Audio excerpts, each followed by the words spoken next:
Hola, ¿cómo están pasando? No. Están cansados. Okay. Buenas tardes, Puerto Rico Comic Con. ¿Cómo están pasando? Wow, se acabó rápido ese wow. Poco a poco. Estamos. ¿Qué está pasando? Mi nombre es Pete Valle, soy uno de los anfitriones de Geeky Can Pod, el podcast oficial de Puerto Rico Comic Con. Conmigo están Punky Y mi nombre es Ángel, acá me puse como el Washer. Y la tarde de hoy vamos a tener un panel súper especial. Yo sé que ustedes están bien hype para esto, pero si nosotros pensamos, esto es tan grande, requerimos apoyo, ¿verdad? Sí. Ayuda celestial. Necesitamos un experto en lo que es anime y toda la cosa. Así que, Punky, ¿quién va a estar contigo en el panel? Que él mismo haga su introducción. Bueno, yo no me consideraría experto, pero sé bastante del tema con Dragon Ball Z. Pero mi nombre es Ian Lugo, me conocen como Ian Dexter en Reisa Gaming PR. Gracias. Y hoy voy a estar como host aquí en el panel de Christopher Sabat, a.k.a. Vegeta. So, are you guys ready to meet Christopher Sabat? I have to tell you, he's an incredibly nice man. You will have a lot of fun in this panel, and just have fun. Be ready to ask any questions you have right there. There's a microphone. And without further ado, Mr. Sorry. Gente, un recordatorio de algo importante. Él compartió y dio un request. Él sí prometió que va a hacer todos los voiceovers que ustedes quieren y les encanta, ¿verdad? Sin embargo, cuando vayan a hacer la pregunta, hagan una pregunta relacionada a pues, su experiencia y todo. Por favor, vamos a no pedir que haga un request de voiceover. ¿Ok? Él dijo que lo va a hacer. Entonces vamos a enfocarnos simplemente a hacer las preguntas. ¿Ok? Ok, ahora sí. Let me introduce Mr. Christopher Sabat. Hey. How's it going? ¡Más fuerte, mi gente! Thank you. Wow. This is so cool. Yeah, standing backstage made me really regret taking French in high school instead of Spanish, because That sometimes happens. no idea what you were saying, but it seemed cool. I hope it was cool. Thank you all for having me here. Thank you. You guys are over 9,000. Let's start this. So, Chris, I believe this is your first time here in the island. How's it been so far? Well, it's been amazing. It was really cool that you guys had a surprise party for me. Because right before we got here, I guess you all decided like, hey, quickly, turn off the lights, and when he gets here, we'll turn it back on and surprise him. And that's exactly what happened. That was really cool. Thank you. It was really fun. My actual real vacation starts when I leave here, and I'm very excited to go with my kids to Vieques. And yeah, thank you. I mean, your food here is incredible. Your people here are awesome. I love this. You have a really big fan base here in Puerto Rico, as you can see. Thank you. Now, I gotta ask you, what was the thing that makes you think about voice acting for the first time? Think about what it was like to be a voice actor for the first time. Yeah. I was very lucky. Between, I don't know, when I was like 12, 13 years old, my voice used to sound like yours and then sounded like mine. And I was a 13-year-old with a really deep voice like this. And everyone would come by and tell me, hey man, you need to get into radio and stuff. So I thought, well, I guess maybe I should.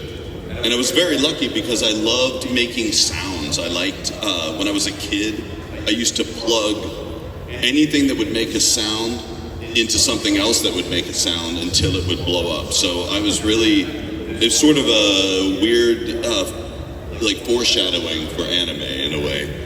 But my start in voice acting did start in radio, but it was mostly commercials and things like that. My first actual real voiceover job was in this little tiny show called Dragon Ball. Yes. It was so strange. Sean Shimon, the guy who plays Goku, and I, we joke that we got the best role of our lives as the first role we ever had, which is crazy. It's not supposed to happen that way. So everything else has been everything else has just been extra cherries on the top of the ice cream cone, you know what I mean? Then I got to do Zorro, I got to do, thank you. Alex Armstrong from Fullmetal Alchemist. Yes, that's true. You guys remember Full Metal? Was it popular here?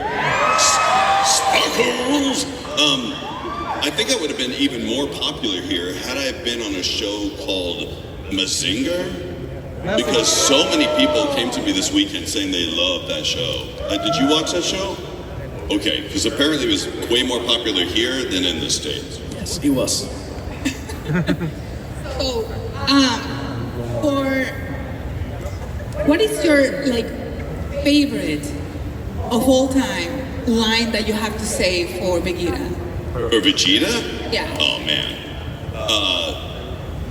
My favorite part of Vegeta, of all the Vegetas, any form of Vegeta, is Majin Vegeta. Do you guys agree with me on that? Hands down.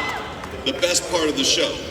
That's the part of the show where Vegeta goes from someone who is so evil that he would kill his buddy who he's just been traveling through space with because he just wasn't performing well, and chooses to become a better person, which is more than I can say for Goku. You might be confused, but let me explain. Vegeta is a nice guy, or at least nicer guy, because he chose to be. Goku is nice because he has a head injury from falling on his head when he was as a a kid. child. That's it. Vegeta had it harder. So I love Majin Vegeta. I love when he says his kind of final goodbye to Goku and Bulma and stuff like that. Even admits that he says farewell to, that he's doing something for Goku's sake. And I'd say probably my favorite line, it said, you may have taken my mind and my body, but there's one thing a Saiyan always keeps, his pride! By the way, the echo in this room makes everything sound way cooler. I don't know if you're hearing that, but I'm hearing myself much later. Taking that into consideration, how do you feel that Goku is always taking the spotlight from Vegeta?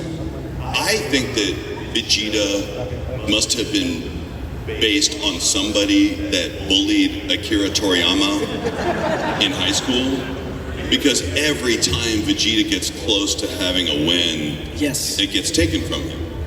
Like Resurrection F, for instance. He should have been the guy to take down Frieza at the end of that movie. I'm sorry.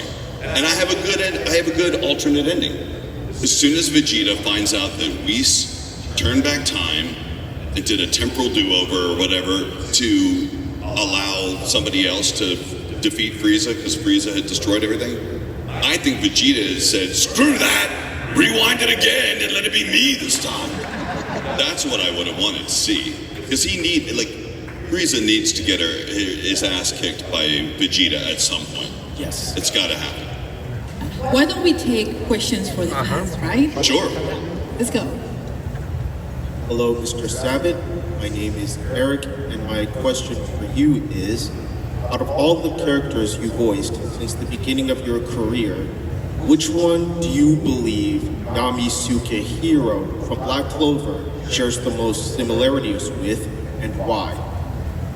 So I couldn't understand the last part. So of all the characters I played, what did you mean by Yami Sukehiro? Were you saying that, which character do you think Yami shares the most similarities with? Now I get it, sorry. I think, I'd say if all the characters I voice, I'd say Yami is probably the most similar to Zoro. Because I think if they met, they would trade stories about their swords, they would have drinks together, and they could compare idiot captains all the time. Yami being one of them. Thank you. Thank you. Hello. Hi. Hi. I have something I wanted to read to you. Dear Christopher, your vote have gave me the hope and ability to be more than I picture myself. Last year was really a difficult year and I missed so much. But your vote in One Piece really spoke to me. Yobo is my favorite character. No,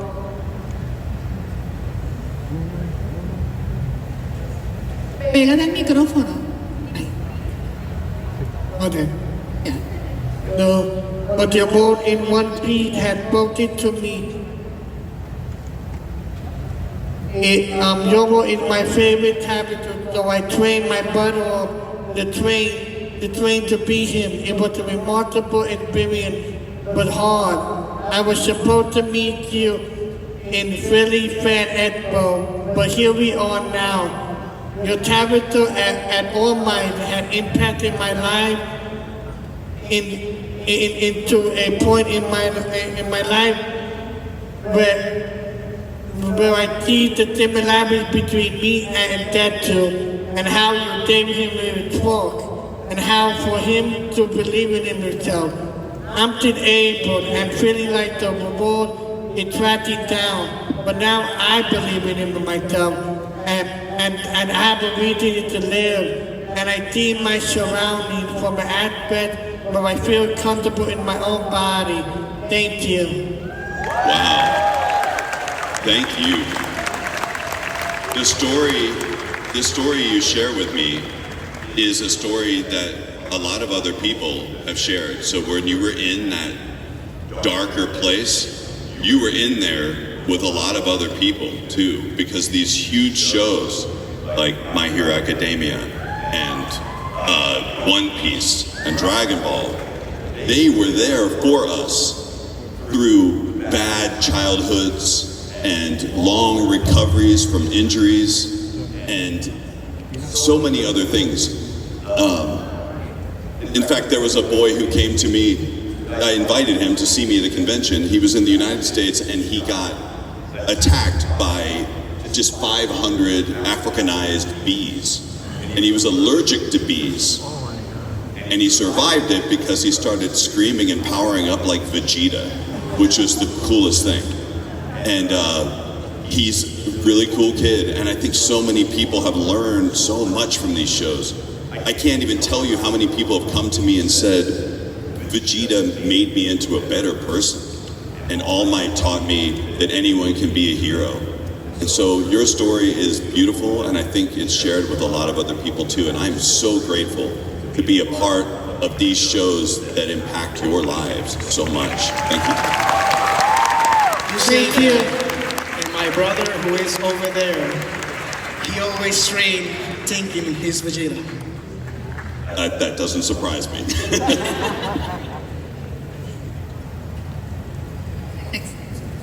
Hello there, Mr. Sabat. It's an honor to be here. Thank you so much for being here. Thank you. I would like to say that the character of Vegeta is one of my favorite characters in the whole series, and it has truly transformed my childhood, and it's always meant a lot to me, and I know to a lot of people. That being said, I am very curious to know, what will be your favorite line to say as the new and powerful ultra ego Vegeta, if it ever gets animated one day? Oh man. It looks like my favorite line is going to have to be something along the lines, because I don't know what it's going to be in the dub version, but it would be Kakarot's body may have a mind of its own, but me, I'm all ego. Which I think is going to be super cool to say. That's going to be great. Thank you so much. Maybe just by saying it, we will make the second half of Super appear out of nowhere. So, For sure. Thank you. thank you. One question. If Vegeta had a podcast, what will be named? It says Vegeta's podcast will be called People, Why I Hate Them So Much. Or Vegeta's Pain podcast. Or How to Love Your Wife Even When You're a Terrible Person or Beginners.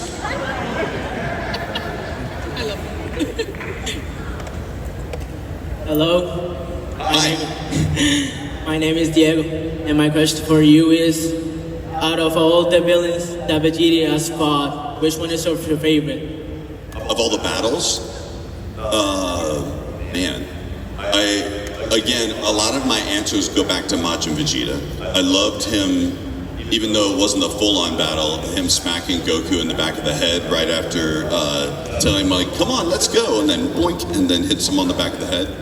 Classic move. I loved all of the fighting in Dragon Ball Broly, the Broly movie. Freaking awesome. In fact, the Gogeta in that movie is on fire. Like, it's incredible. I'd say that's some of my favorite fighting I've seen in the whole series. When You you have a good voice the voice of Vegeta with Goku, Vegeta or Vegeta, do you usually record that with Sean in the same booth, or do you do one part and then he does another part? That's a good question. We just had to figure that out as we were going. So what we did, when Vegeta we're doing Vegeto, only because it starts with the V.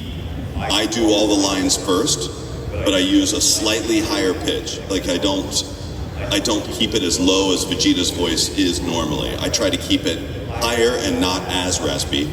And then Sean comes in to do Goku on top of my voice. He like hears my line and then repeats it.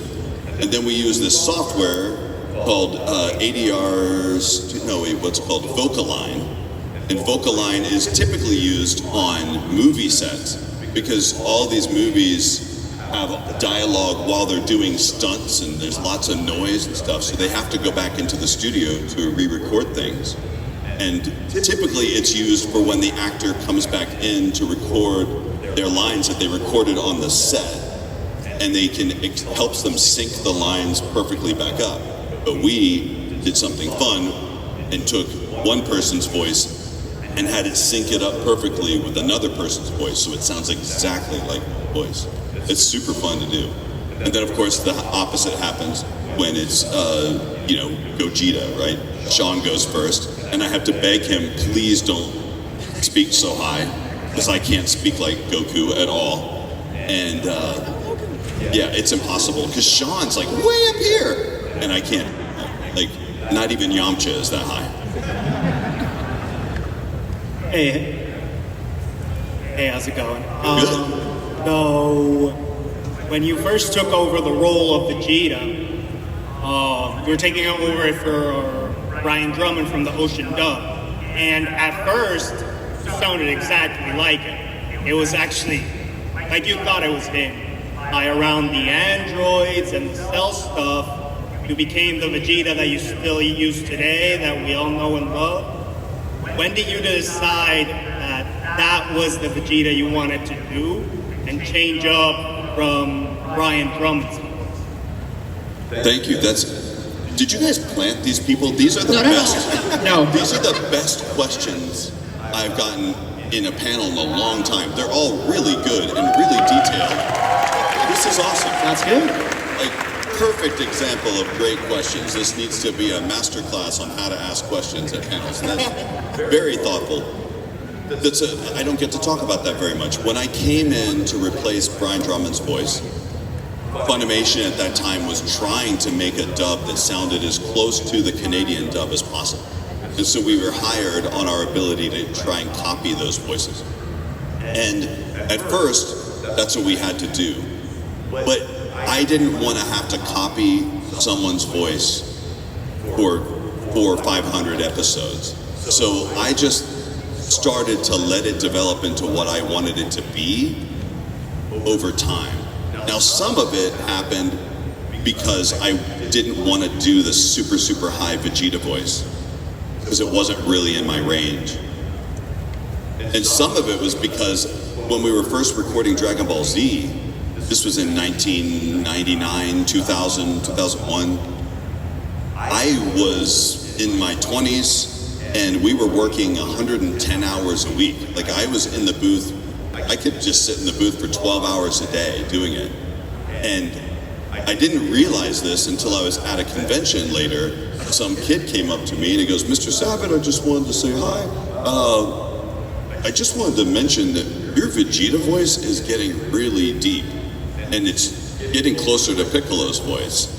And there was a moment where I was like, dang, you are 100% right. And so there was, you probably may have even noticed a moment where Vegeta jumps back up again, because my voice was getting so beat to death from doing these episodes day after day after day. We were just racing to get them done. That eventually the voices started to become similar. But ultimately, I just wanted Vegeta's voice to sound like he looks.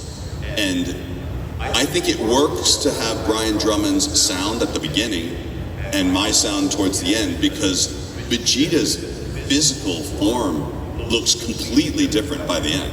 Like, it looks like he has testicles between his eyebrows by the end. Did you notice that? He's so strong, he's got muscles right here. He just flexes his eyebrow muscles or something. The stress. Yes, it's so strong. So I think it kind of worked, and I feel good about the place where it's at. Another thing that changed over time is when we were first recording Dragon Ball Z, maybe you were already aware of this, we were not able to get the Japanese version of the show. And also, we didn't have the technology to even play the Japanese version for us to listen to. I didn't even hear what the Japanese Vegeta sounded like until we did the first Dragon Ball video games, the Budokai or whatever. And so, it's funny, whenever we would play the audio that was on the tapes that we would have to use, we'd have to use these giant cassettes. They were called 3/4-inch betas. And they would play at normal speed and rewind at about just a little bit faster than it takes to play it. So it was a long process. And what we would end up doing is, whenever we needed to play the audio, it was actually the Spanish version, like the Mexican version of Dragon Ball was on those tapes. And it turns out it's because Japan wasn't able to get the original Japanese versions to us fast enough, and we were in Texas, so they just said, "Hey, Mexico, can we borrow your tapes?" And they said, "Sure thing." So there you go. If I was influenced by any other voice, it was probably by Renee's voice than anyone else. Perfect, thank you. And has there ever been a line that was so intense that you almost lost your voice? I don't know why I was so lucky and didn't lose my voice all the time. I think I just may have been young and dumb and didn't realize that I was doing damage to my voice. I don't even know why I have a voice now, but somehow I do. The character that really messed me up was actually a character called Raccoon. You guys remember Raccoon? He sounds kind of like this. And it was tensing these muscles. To do this voice, you have to like hold your throat back here. And I did it for so long and so hard that I lost my voice completely because my vocal cords just were swollen from tensing those muscles up. But Vegeta, I don't know. I would come close to losing my voice, but I never fully lost it. I don't know, the power of sensu beans or something. I don't know. You also mentioned that you have done voices for video games. Which one do you prefer, voicing anime or voicing video games? I love video games when I'm not working, I'm playing video games. I own a recording studio called Okratron that does voices for video games. However, it's really awesome to do voicing in anime because when you're working on a video game, you don't get to always see exactly how it's going to look in the end. They give you a long spreadsheet with like 1,000, 2,000 lines per character and say, just give me like 10 punching reactions and 10 getting punched reactions. But in anime, you get to have the original music in your ear and the sound effects in your ear, and you get to see it going. It's like you get to do a puppet show, kind of, but the mouths are already moving, and you just have to put your voice into their mouths, sort of. And so I love the process of recording anime. I like to hear all that stuff, especially like All Might and My Hero Academia. Did you guys watch that show? Oh, yeah. The music was so good in My Hero Academia, and that music alone would make me cry recording it. And when I started doing the voice of All Might, I had just recently had kids, and I don't know how many of you have kids out there, and even if you don't, just know that when you do have a child, you grow a special organ inside your body that hurts when your children hurt, and suddenly you start crying during commercials and stuff like that for no reason. It kind of unlocked my emotions when I had children, and just working on such a kind of a paternal character like All Might really was emotional, and the music, sound effects, and all that stuff really helped that performance. I am here to talk about All Might, by the way. Hello again, boss head. Oh God, here we go. Who let this idiot in? Alright, so here's my question. If the Straw Hats were somehow magically transported into Fairy Tale, who would Zoro get along with the most? God, I don't think he would get along with anyone in Fairy Tale, frankly. He wouldn't get into a drinking contest? I don't know. It's hard for me because I don't know as much about Fairy Tale. I don't know if you know this, but I play a character called Elfman, who literally just says, "Be a man, man," every line. Like, I don't even know what the show's about, frankly. Sometimes I'll walk in to record that show, and before I even see the script, I'll go, "All right, guys, go ahead and roll the tape." "That's manly. Be more manly." I said, "You guys get everything you need?" And then they go, "No, there's other lines." But it's almost right every time. Thank you. Thank you. And I promise to make a Zoro lantern someday. Thank you. I would appreciate that. Good question, by the way. And here's my question. How much in common would Vegeta and Kuwabara from Yu Yu Hakusho be if they met each other? Ooh, wow. Vegeta and Kuwabara. I have never thought of that meeting. Vegeta would probably not be too nice to anybody he meets. Vegeta's only nice to Goku. He doesn't really meet people. Like, remember in Battle of Gods when he's just sitting on a chair on the boat or whatever and not going out, and Bulma has to tell him to come hang out at the party? Oddly enough, I changed one of the lines there. It was supposed to say, "I don't want to go to a stupid party," and I changed it to, "Yeah, let's go hang out with Yamcha." Because it's so funny to me that Yamcha is he can't even use that word. He got it really bad in that show. How would you like to be dating someone and then the worst person that you know happens to have had a child with the person you're dating in the future? That's not good. That can mess you up. So, Vegeta and Kuwabara. "Hey, how's it going, shorty?" "What did you say?" How's it? I can see ghosts." And Vegeta would say, "I can see the exit. Goodbye." That'd be about it. Thank you so much. Go ahead. Hi, Mr. Seven. Hi. Which character do you feel the most identified with? Repeat your question one more time. Which character do you feel the most identified with? Who do I identify with the most? There's pieces of all these characters that I identify with. I identify with All Might's fatherly type nature, like where is somebody who's, you know, getting older. I'm thinking about all the things that I want to pass on to my kids, other than just being able to fart on command. But I can relate to Yami because he apparently can't remember anybody's name, and I'm the same way. Like Zoro, I have no sense of direction at all. Even in video games, like I just cannot remember. Whenever I'm playing a game, if I go out of a door, I turn right, no matter where I need to go. Like then I have to figure it out.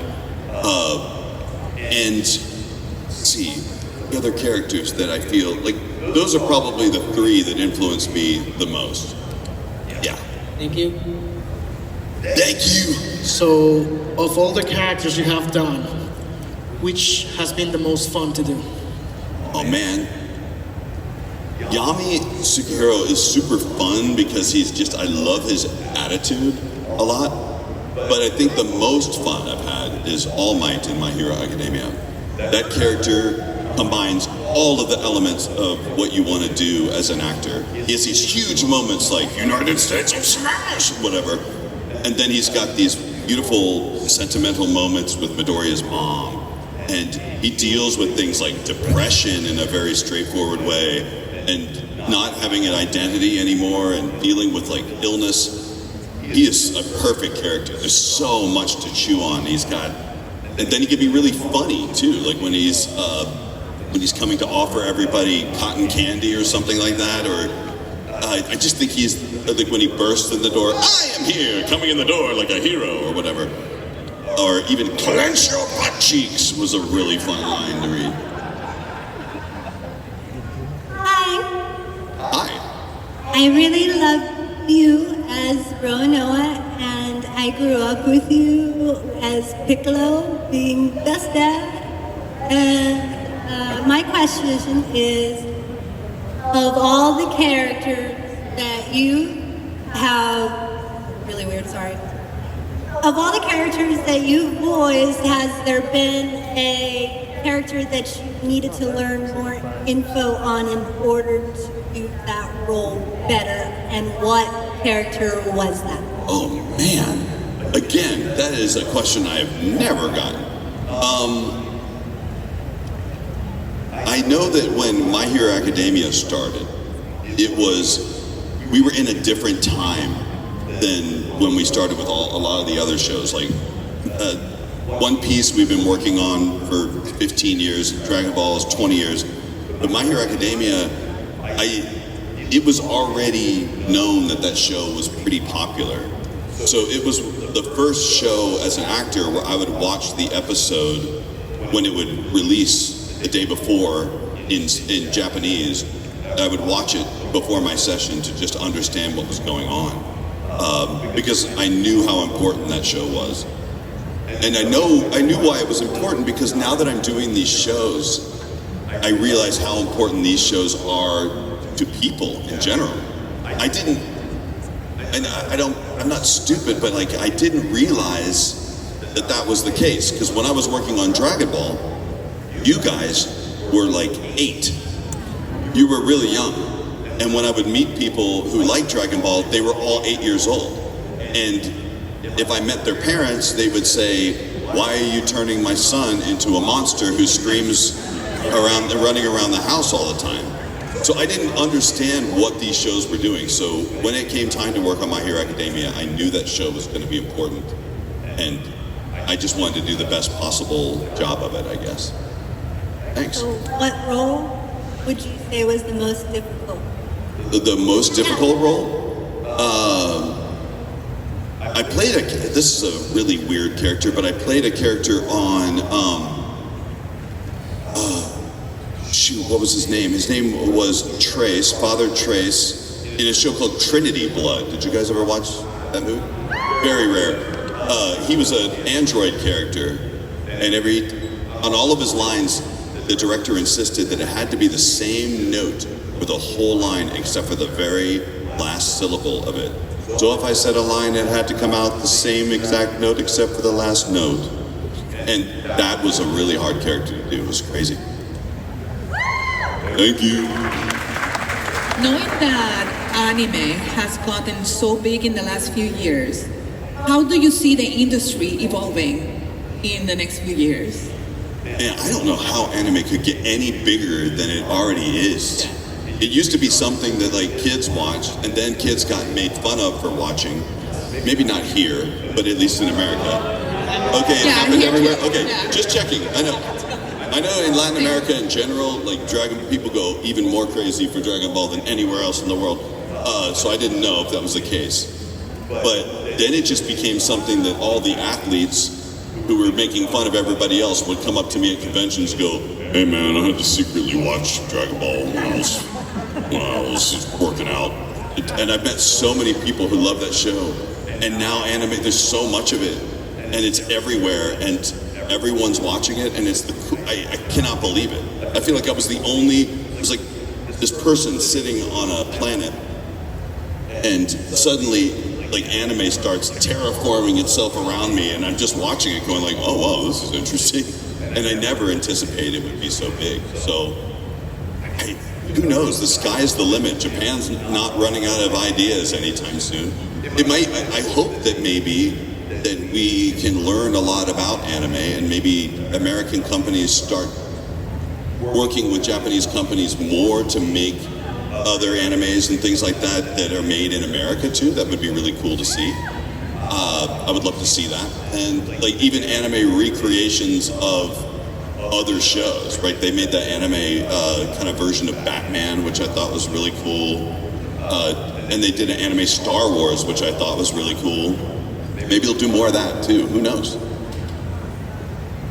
Hello. Hi. Clearly, I'm not dressed as All Might today. Almost.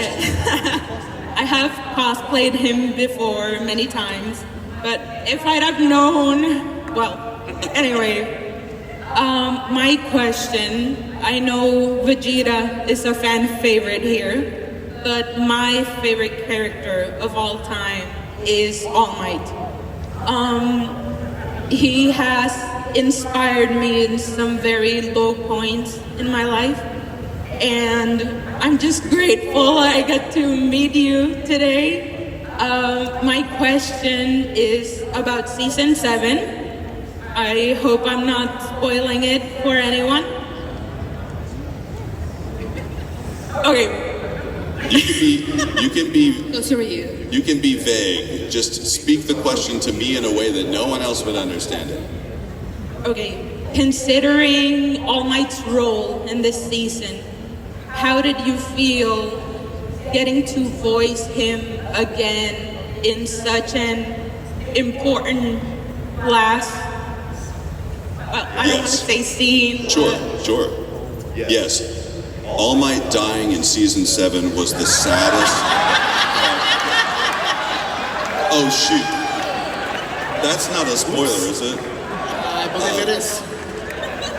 I'm messing with you guys. Or am I?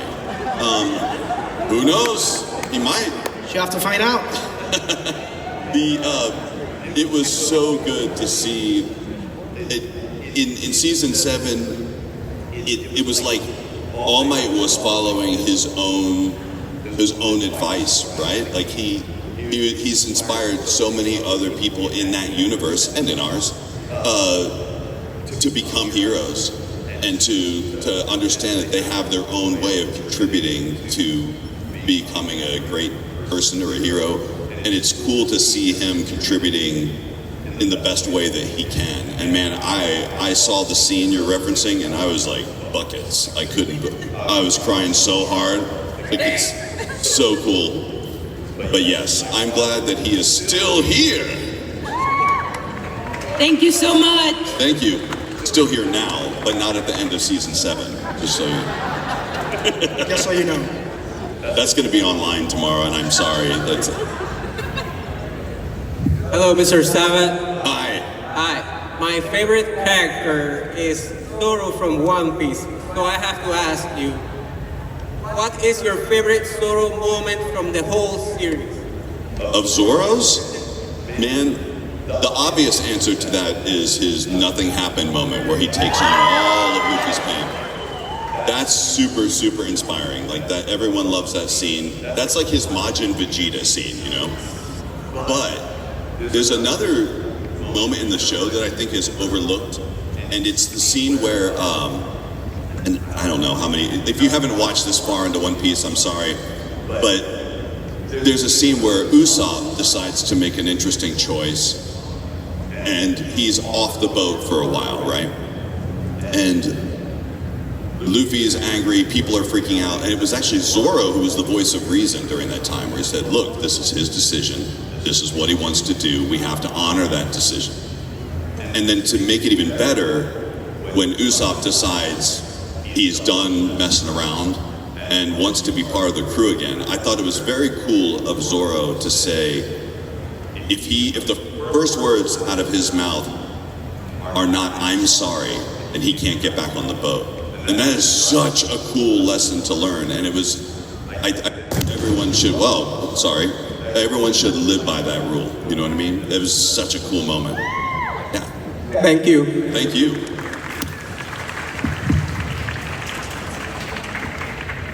Hi. Hi. My question for you is, out of all the characters voiced over the years, which has resonated, what scene has resonated with you most? There's so many good ones. I think if I had done no more voice work after All Might's United States of Smash, the earlier seasons, I would have been happy, because that is literally, I think, some of the best stuff I've ever gotten to record. It was just, everything was perfect at that moment. I loved it. It was also pre-pandemic, which was great. So I don't know, man. I think that scene really resonated with me. I know I'm not mentioning Vegeta a lot in a lot of these examples, and it's because Vegeta is like a family member for me. He's been around forever, right? Like he's always there. He's special no matter what. Like Dragon Ball is always going to be the most special thing to me, because it's the thing that brought me into this universe, and it saved my life just like it did yours. It changed everything for me. I wouldn't be here if it weren't for Dragon Ball. I wouldn't be on these other shows if it weren't for Dragon Ball. I only mentioned All Might so much because I felt like all of that training I got in Dragon Ball was able to be put to good use in My Hero Academia. That's why I'm really proud of it. Thank you. Thank you. So, one question. Let's say they give you a new role. What is the process you do when you're given that new role for a new character? How do you prepare for that? Well, the first question I ask is, what sort of car do they drive? I'm kidding.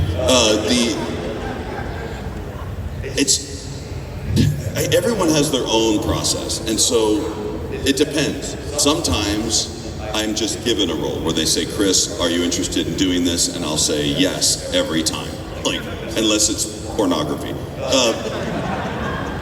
But if it's something that, like, if it's an anime, I'll always say yes. I never turn down work. I love it. But sometimes we audition for it, and when you're auditioning, you're just kind of guessing as to what it might be.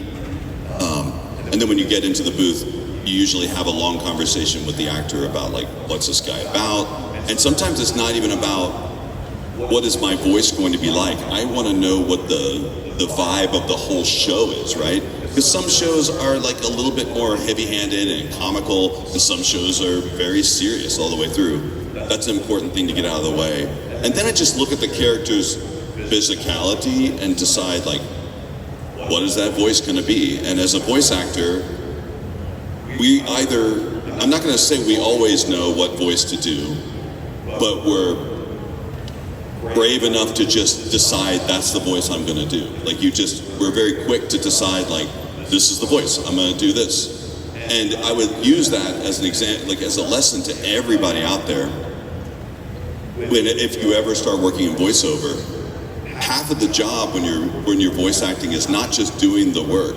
It's convincing the director and the clients that you're really good at what you're doing and what you're doing is correct. Because not everybody really knows what they want until you come in there. And so if you come in confident and knowledgeable, they will oftentimes just go with you. So yeah, that's kind of, I don't have any special magic thing that I do every time. It's different, but in general, I just kind of can look at something and say, I think it should sound like that. Now, very luckily, I get cast on guys that just sound like me a lot. So I don't have to work too hard always on finding a voice. Thanks.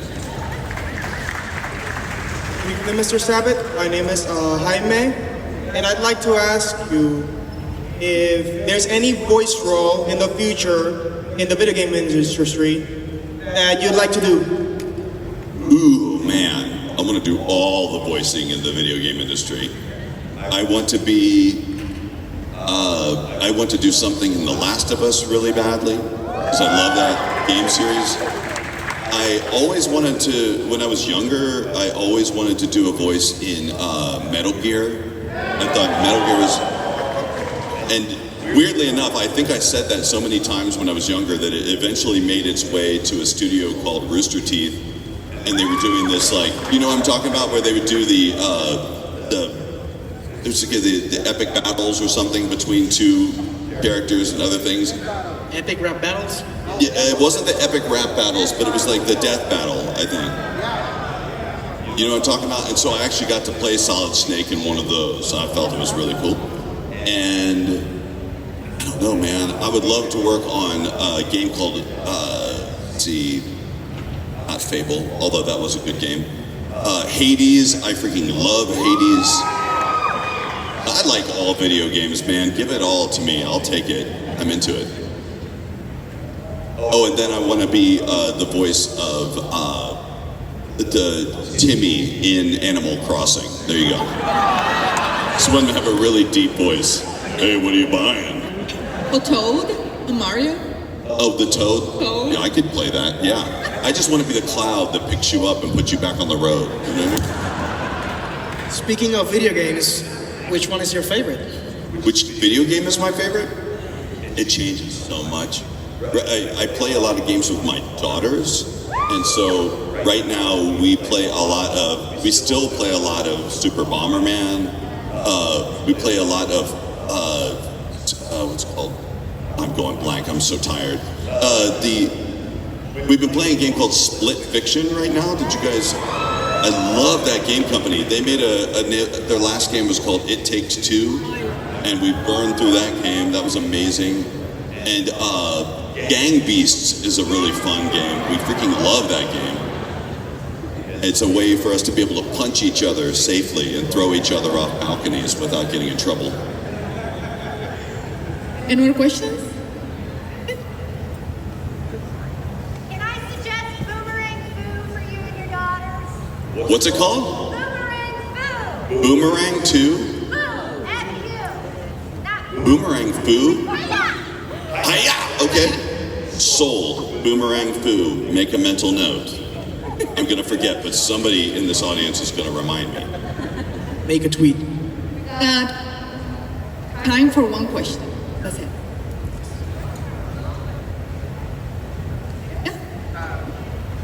Fight it out. Rock, paper, scissors or something. Hello, Chris. Have you met other Vegetas from other languages? And how was the meeting? Did you say, have I met other Vegetas from other dubs? I have been lucky to meet Rene from the Mexican dub, and I think he's freaking amazing. I have met Ryo Horikawa, the Japanese voice of Vegeta, and he is super cool too. In fact, I went to Japan once and taught at he runs a voice acting school in Tokyo, and he had me in as a guest lecturer. Excellent person. And I haven't met any of the other Vegetas yet, but I really want to it's my goal to meet the French Vegeta, because there was a book written about Dragon Ball. It was called The Tao of Dragon Ball or something like that. It was written by a guy named Derek Padula. And he went and interviewed all of these characters from Dragon Ball, all these people who play the character on different versions. You know, and everybody would say, he'd ask, what does the character Vegeta mean to you? And my answer was like 400 pages long. And Ryo Horikawa's answer was super long. And the German guy's was super long. And the French one was just chef's kiss, like so good. He said, it was fine. It was like any other voice. It's like, I want to meet this bold man because that was such a Vegeta move. Like, it's perfect. Maybe it was just mistranslated, but I thought it was awesome. I want to meet him. And thank you so much for being here. Give it up! Thank you, everybody. Christopher Sabat. Thank you for having me, everyone. I'll talk to you soon.